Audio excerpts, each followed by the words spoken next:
In today's video, I'm going to teach you how to fly with a pet on American Airlines. We'll walk through booking your trip on the American Airlines website and show you exactly where to indicate that you're traveling with a service animal, so everything is set before you head to the airport. Start on the home page and choose your trip type. You can select round trip or one way. For this walkthrough, we'll use round trip. Click round trip to make sure both your departure and return are included on the same booking. Next, select your from airport. Typing the city or airport code will help you find it quickly.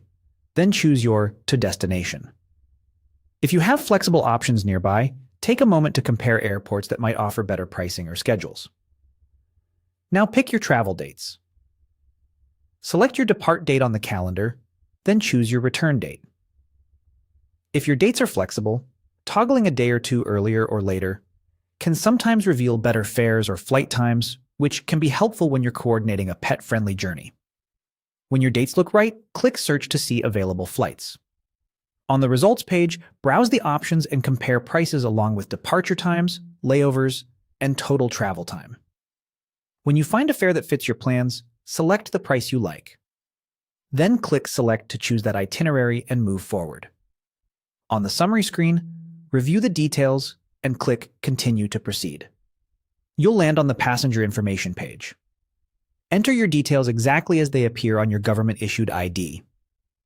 Accuracy here helps avoid check-in delays, which is especially important when you're traveling with an animal. Look for the Service Animal section. Click Service Animal to open that area. If you are traveling with a trained service animal, check the box that confirms you are traveling with a service animal. This ensures the airline notes your accommodation. If you're not traveling with a service animal, simply leave this section alone and continue normally.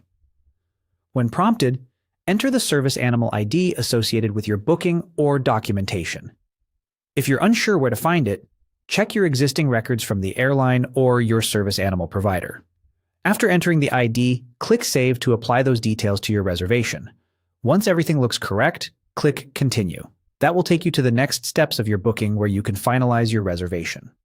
Taking a moment to review each screen carefully will make your travel days smoother and help ensure your companion is properly noted on your trip.